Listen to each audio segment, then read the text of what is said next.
Cheruvathur പയ്യങ്കി Kaithakkad road പൂർണ്ണമായും പൊട്ടിപ്പൊളിഞ്ഞ് യാത്രായോഗ്യമല്ലാതായതോടെ കടുത്ത ദുരിതത്തിലായിരിക്കുകയാണ് പ്രദേശവാസികൾ.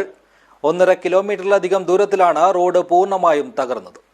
This news sponsored by Manual Silks, Mega Mall, Main Road, Kanyangad.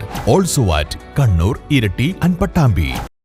Cheruvathur പടന്ന പ്രധാന പാതയിൽ നിന്നും കൈതക്കാട് കുളങ്ങാട്ടുമല ഭാഗത്തേക്ക് പോകുന്ന റോഡാണ് വർഷങ്ങളായി അതീവ ശോചനീയാവസ്ഥയിൽ തുടരുന്നത്.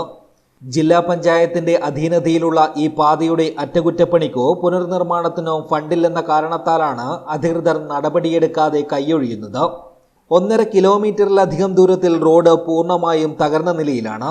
ഒരുപാട് കാലമായി ഈ റോഡിൻ്റെ അവസ്ഥ ഇതേ ശൈലിയിലാണ് പോകുന്നത്.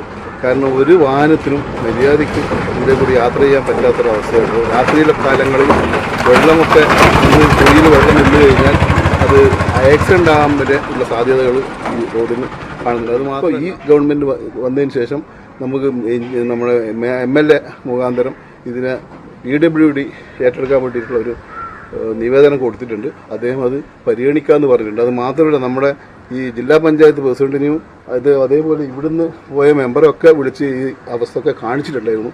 അവരൊന്നും ഇതിൻ്റെ ഒരു പരിപാടി നടത്തുന്നില്ല. ഫണ്ട് തികയില്ല, ഫണ്ടില്ല എന്നൊക്കെയാണ് പറയുന്നത്. വലിയ കുഴികളിൽ വെള്ളം കെട്ടിക്കിടക്കുന്നതും കരിങ്കൽ ബോളറുകൾ ഇളകിക്കിടക്കുന്നതും ഇരുചക്ര വാഹനങ്ങൾ അടക്കമുള്ള യാത്രക്കാർക്ക് വലിയ ഭീഷണിയാകുന്നുണ്ട്.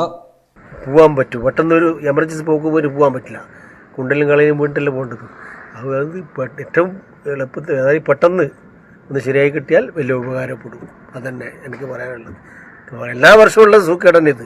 ഇവിടുന്ന് കുബ്ബാപ്പള്ളിയല്ലേ, അവിടെ നിന്ന് അപ്പുറത്തെ ഭാഗത്ത് ഒരു കളിക്കുന്ന കോവിലുണ്ട്, അവിടം വരെ ഇതേ ഇതാണ്, വേറൊന്നുമില്ല. എത്രയും പെട്ടെന്ന് ആയി കിട്ടിയാൽ വളരെ ഉപകാരം. അറ്റകുറ്റപ്പണി വൈകുന്ന സാഹചര്യത്തിൽ ഈ റോഡ് സർക്കാർ പൊതുമരാമത്ത് വകുപ്പ് ഏറ്റെടുത്ത BM&BC നിലവാരത്തിൽ പുനർനിർമ്മിക്കണമെന്നാണ് നാട്ടുകാരുടെ പ്രധാന ആവശ്യം. News bureau, Cheruvathur.